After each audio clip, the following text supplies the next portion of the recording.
Hello there and welcome back. My name is Elena. And I am Fotios, and this is the Game Court.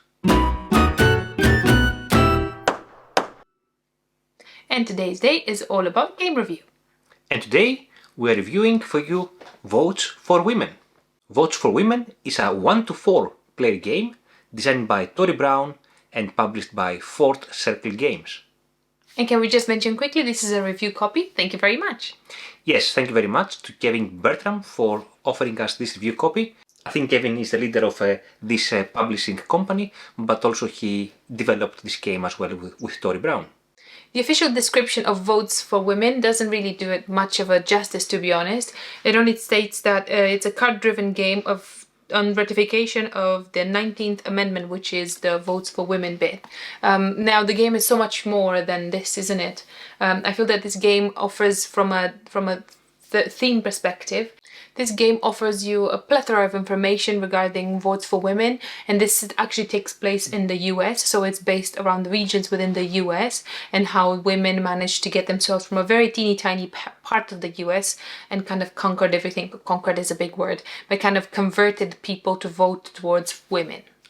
I think the correct wording here might be passing the bill, right? Or amending the constitution, basically, to allow women to vote for the US. I see your point, but you're not American, so you don't really know 100%, so I'll just say that. I see. Now, even in theory, this game is from 1 to 4 players.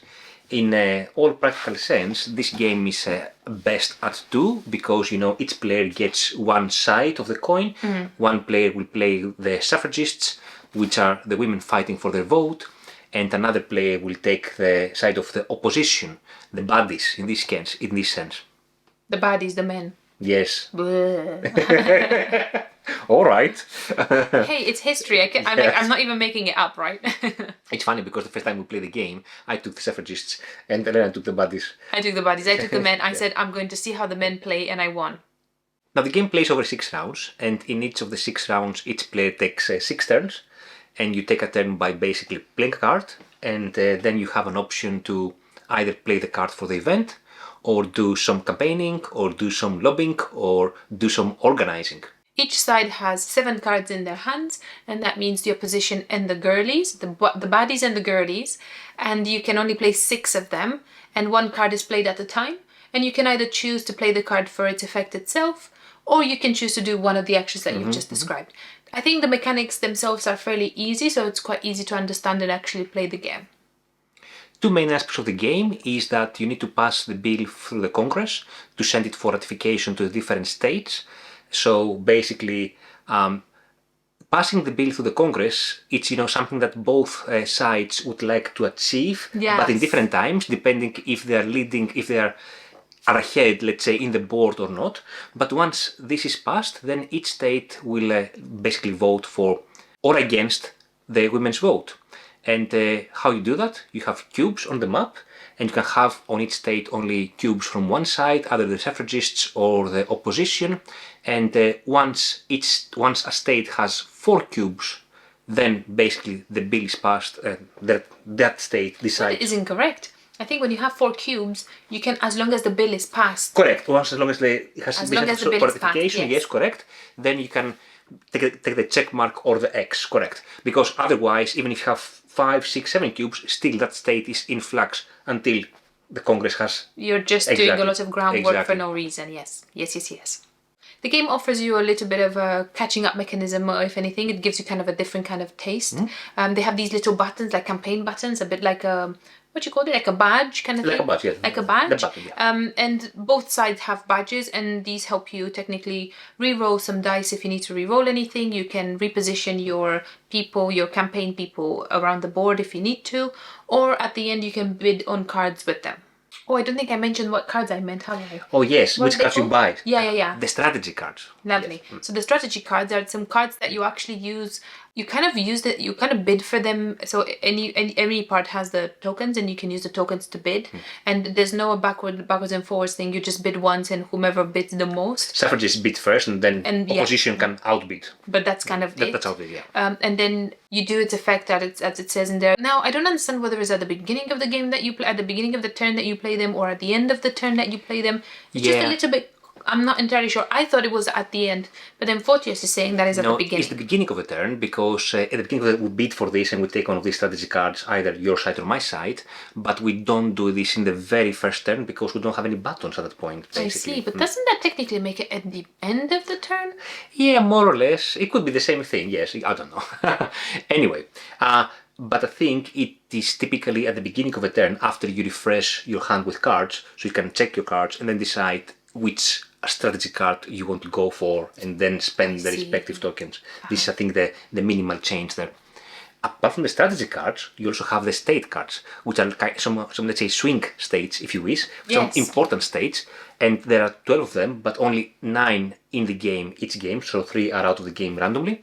Yes, and both the opposition and the suffragists would like to go for these states first. Whoever has 4 cubes first in that state, they take the card for free, and it's also a juicy card that can do some nice effects. Yeah, and it's just like pumps your actions if you wish, or you do an extra action.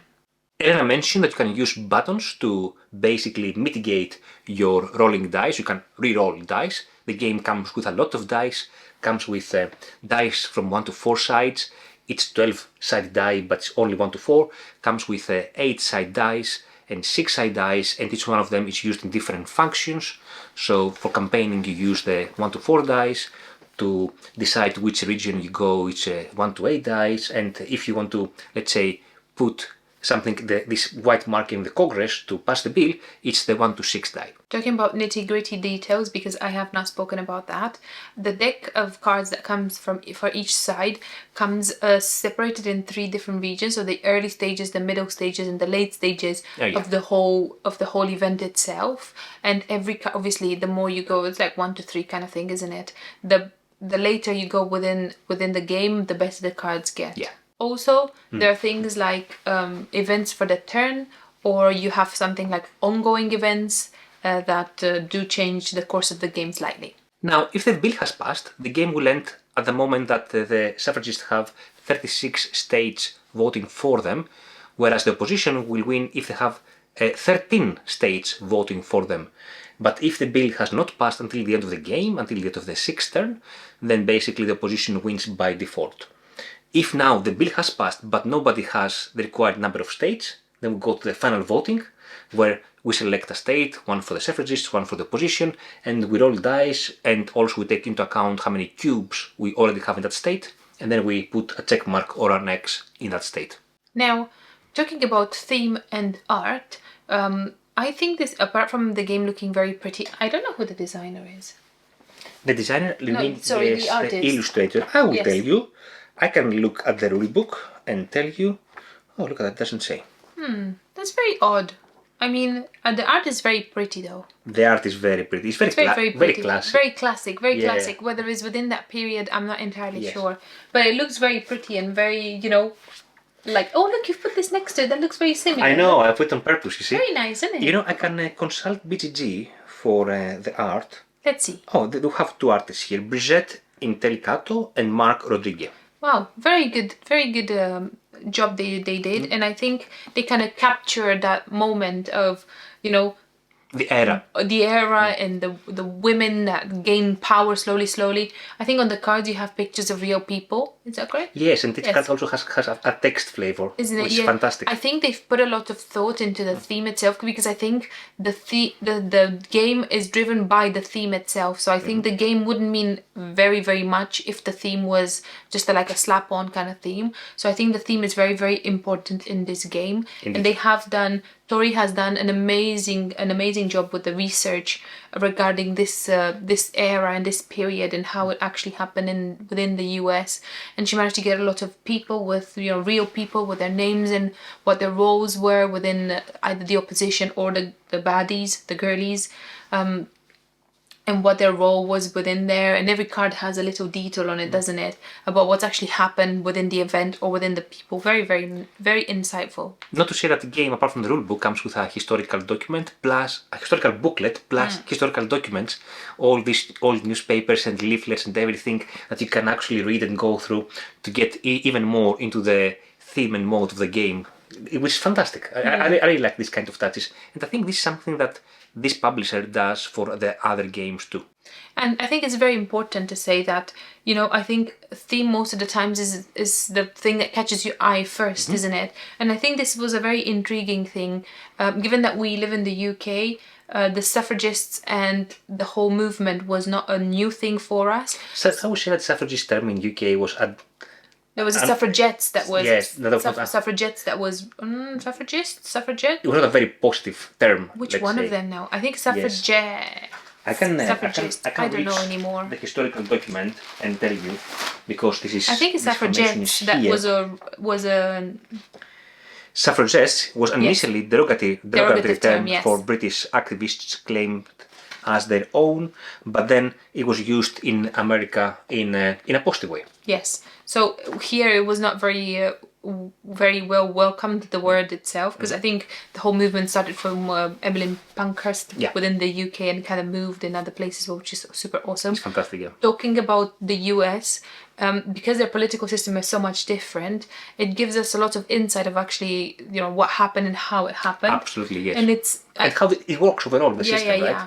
And, fighting against men that have so much power already was such a ordeal for these poor girls, and they were brave and they fought for it and they won, and it's quite a breath of fresh air to see that there's positive in the world, not just negative. Now, I must say that I really enjoy the production of this game.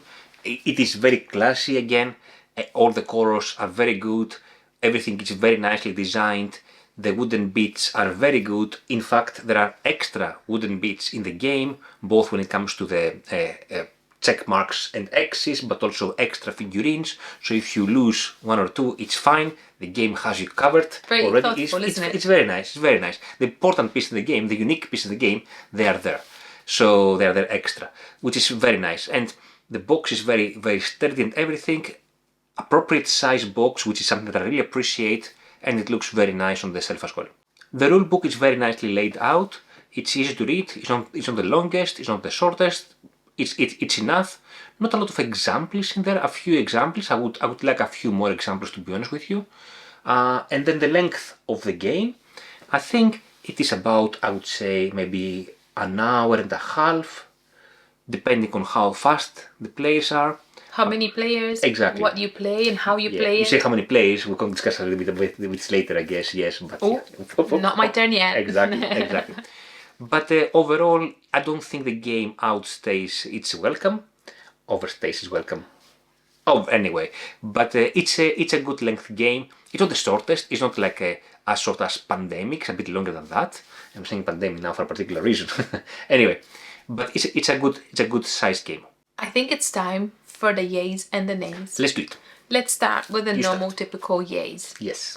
My first yay is that I was very intrigued by the theme, and I think that's the first thing that drove, particularly me, I think, to actually play this game. The theme is very, very insightful, and I like how many details they have put into all the little copies of papers or like replicas of the papers and all the other details like propaganda and newspapers from that period. And it gives you such an amazing feeling to know, like, it feels like you're kind of part of it, or it involves you so much. I think I like this kind of aspect. My first yay is about the different game modes that the game offers.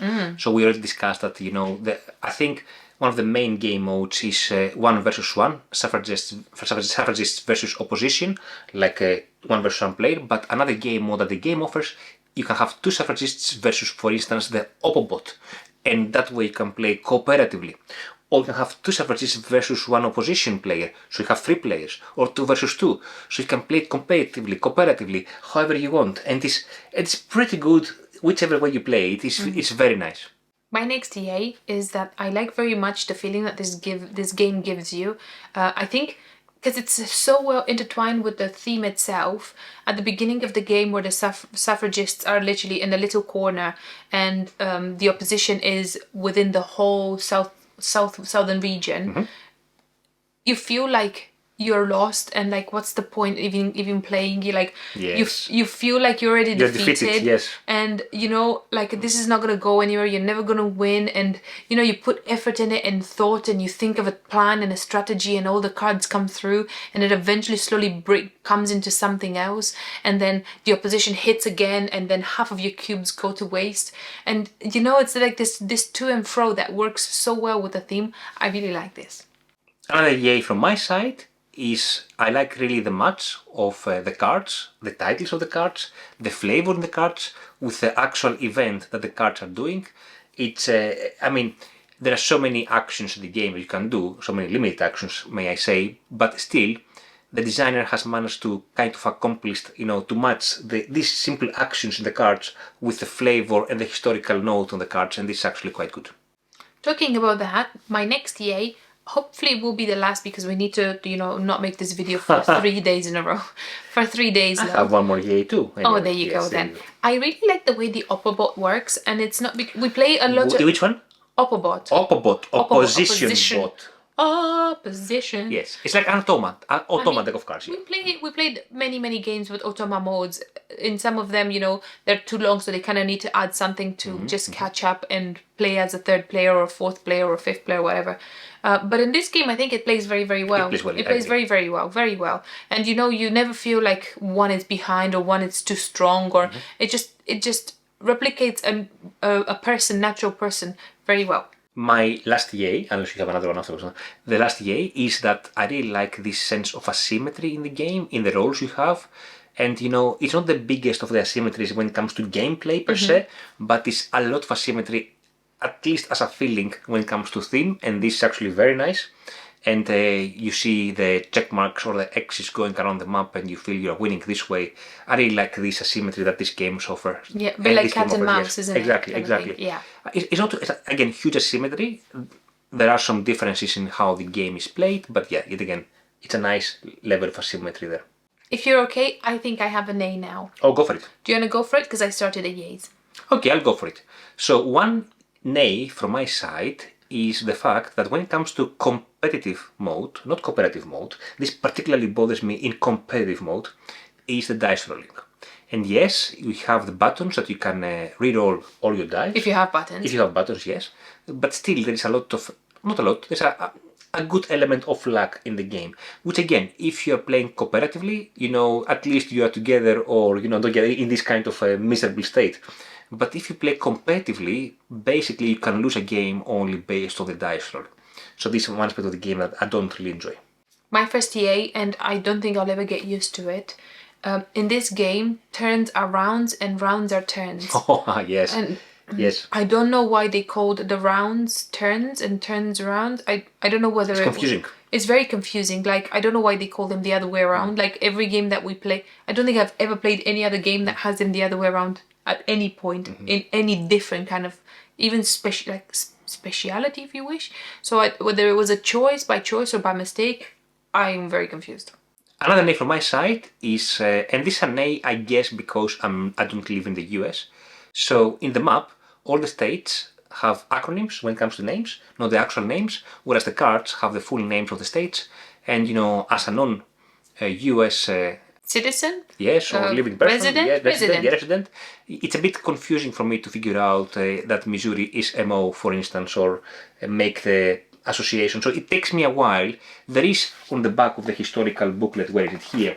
There are all the acronyms they explain, which is fine, but sometimes it takes a bit of time. You could have just put like a little bit of like an MO for whatever, like NY for New York, like in brackets, right? Yeah, exactly. On the cards. Yeah. Exactly. It would have made it so much easier, because exactly. I'm like, all right, Minnesota, and then I'm like, there's an MN, and there's an MO, then there's an MI within the whole state. Anyway, it's a small thing, but I think from a gameplay perspective, it hinders a little bit the gameplay over there. Although I must say, I've learned a lot of states, the like US states, yes, exactly. I'm like, wow, it's amazing. Next on my list, on my nay list. Next on my nay list, it might be a biased thing because Fotios says so, but I'm not entirely sure if he's 100% correct. I mean, I am... Of course I'm correct. I am the dice chunker queen. I am the biggest and the luckiest person when it comes to dice. And for whatever reason, I feel that these dice don't roll as well. And whether it's a manufacturing problem or I am biased, I'm not sure. I feel that we played this game we played it a few times, and we always played it on a neoprene mat, like a big mat covering the whole table. And every time I would roll the dice, I feel that instead of rolling, the dice kind of bounce on, so it gives you the same number all the time, which is in our disadvantage. I think particularly the 6-sided die is not does not have rounded edges enough to actually roll. But yeah, I mean, I don't think the dice are biased, but that's me. Can I continue? I'm going to stop listening to you for 30 seconds now. I see. Now my last nay, I think that's my last nay, is that the cards in the game can feel a bit samey after a few plays. In fact, I have been observing myself playing the cards for the events in the first few turns, and the last few turns I would play the cards for the other actions that the game offers, mostly campaigning or lobbying or something like that. Because of that, I think the game may suffer from longevity issues, for instance. Okay, it will be fine to play with the same group maybe for 2, 3, 4 times, but then I think playing with the same group, it will not offer you so much, but still it's a quite unique game, so it's a nice experience to enjoy with newer groups as well, because it doesn't really matter. It's not one of these games that you need to know what the cards do to do well in the game. Yeah, correct. Right? That's a good point. Yes. Whereas other kind of asymmetric games, if you don't play them 2 or 3 times to actually know the decks, you don't have any chance of actually doing anything. Of winning, yeah. But yeah, I think that's a very good point, actually. Thank you. The game recommendations. Okay, do you want to start first? My idea, Photius wanted to steal my idea a second ago, and I said that this is my idea, and I'm going to say it first, so I'm going to go first now, and I want to say pandemic. And I'm talking about pandemic as a mechanic, if you wish, where you kind of place your cubes, and it happens that if you look at it as isolating a virus, where you try to like remove the other person's cubes and place yours, that's kind of how I see the game. Okay, I think the way I see your association there is mostly when you play cooperatively in a cooperative, because pandemic is the that's correct, because it's only we just played it cooperatively, exactly. And that's when my idea came up, so I think that's what it is. You're very clever. My other game recommendation, my only game recommendation on pandemic, is hegemony, and I think there are a couple of reasons for that. One is the gameplay in both games, Votes for Women and Hegemony. What you do, you play a card in your turn, or in your round in this game, in your turn, and you actually play the card for the event, or you play the card for one of the standard actions that the game offers. So the gameplay in that sense is similar. It's the same, yeah. But also both games are quite educational. Both games refer to real aspects of life. So both games in that sense fill the same gap in the board game collection. It's a very good suggestion, actually. Thank you so much. Thank you. Righty. That being said, that is the video for today. Thank you so much again to Kevin for sending us this review copy. Thank you. And thank you very much for watching. And see you later. Bye.